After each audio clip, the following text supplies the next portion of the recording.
احمدullah, اللہ کی حمد کرو. باقی آگے سورۃ البقرہ میں آئے گا یا ایھا الناس اعبدوا ربکم, انسانیت اپنے رب کی عبادت کرو. اسی طرح فاتحہ کے شروع میں بھی کہا جا سکتا تھا انسانیت اللہ کی حمد کرو. اس کو سمجھنے کے لیے میں آپ کو آسان سی مثال دیتا ہوں. آپ میں سے کن کے بچے ہیں؟ اوکے, جن کے بچے ہیں, آپ نے اپنے بیٹے سے کہا بیٹا پانی لا دو, حکم دیا نا پانی لا دو. اب اس کے پاس اب دو اختیار ہیں, یا تو وہ لائے گا یا تو وہ لائے گا.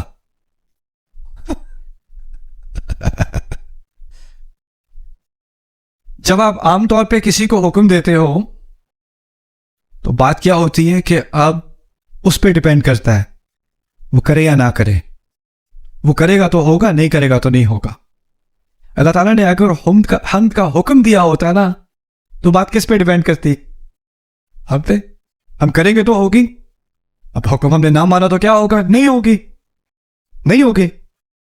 تو عبادت تو نہیں ہوگی اگر ہم اب نہیں بنیں گے اعبدوا, لیکن ہم کرو نہ کرو ہوگی. اس کا تو اب میرے اوپر ڈیپینڈ نہیں کرتی وہ چیز.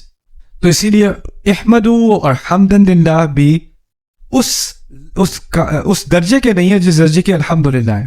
اچھا, اب الحمد سے آگے تھوڑا آگے بڑھتے ہیں. اللہ تعالیٰ کے بہت سارے نام ہیں, ان میں سے کوئی نام بتائیں مجھے جو آپ کو بتاؤ. الرحمن, اچھا, اور الملک, القدوس.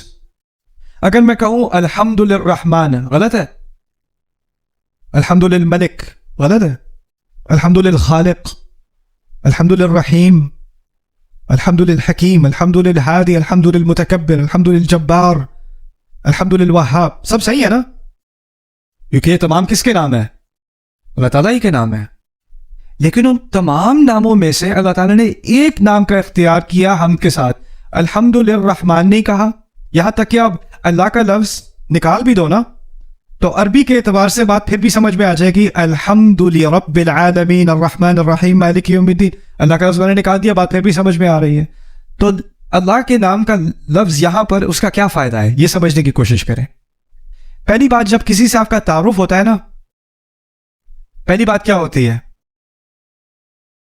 نام. بعد میں آپ کے بارے میں تفاصیل. پہلی چیز اللہ تعالیٰ نے اپنے نام کا ذکر کیا کیونکہ فاتحہ قرآن میں فاتحہ اللہ تعالیٰ سے خود تعارف ہے. اللہ تعالیٰ اپنا تعارف کرا رہے ہیں, اور تعارف میں کس چیز کی زیادہ اہمیت ہوتی ہے؟ نام کی. دیکھیے, اگر خالی رب کہا ہوتا تو ایک کنفیوژن ہو جاتی. اس کنفیوژن کا ذکر بھی قرآن میں ہے. آپ کو پتا ہے موسیٰ علیہ السلام کے قصے میں جو جادوگر تھے, جب انہوں نے اپنی لاٹھیوں کو, اپنی رسیوں کو کھائے جاتے دیکھا تو کیا کیا انہوں نے؟ کیا کیا تھا؟ سب کو پتا ہے, سجدہ کیا تھا نا. اچھا, وہ جب انہوں نے سجدہ کیا تو فرعون ذرا کنفیوز, یہ کیا ہو رہا ہے؟ اس کو سمجھ نہیں آئی بات, یہ ہو کیا رہا ہے. وہ سمجھا شاید یہ راؤنڈ 2 کے لیے تیاری کر رہے ہیں یا اب کھڑے ہو کے دوبارہ مقابلہ کریں گے. اب وہ کھڑے ہوئے تو انہوں نے کہا آمنا برب العالمین, ہم رب العالمین پر ایمان لے آئے. کیا الفاظ استعمال کیے انہوں نے؟ اچھا, کیا لفظ استعمال نہیں کیا انہوں نے یہی کہا ہم اللہ پر ایمان لے آئے. کیا کہا؟ ہم رب العالمین پر ایمان لے آئے. اب فرعون پھر بھی کنفیوز, ہاں مجھے پتا ہے مجھ پر ایمان لائے ہو, پھر بھی, کیونکہ جب اس نے رب العالمین سنا تو وہ کس کے بارے میں سوچ رہا تھا؟ اس نے تو رب کا لفظ کس کے لیے استعمال ہوتے دیکھا ہے؟ اپنے لیے. تو اس نے جب ان کی بات سنی, کھڑے ہو کے وہ اسلام کا دعویٰ کر رہے ہیں آمنا برب العالمین, وہ سمجھ رہا ہے اس کی بات ہو رہی ہے. تو ان کو کلیریفائی کرنا پڑا, بعد میں بات مزید واضح کرنی پڑی اگلی آیت میں, ربی موسیٰ و ہارون, موسیٰ اور ہارون کا رب.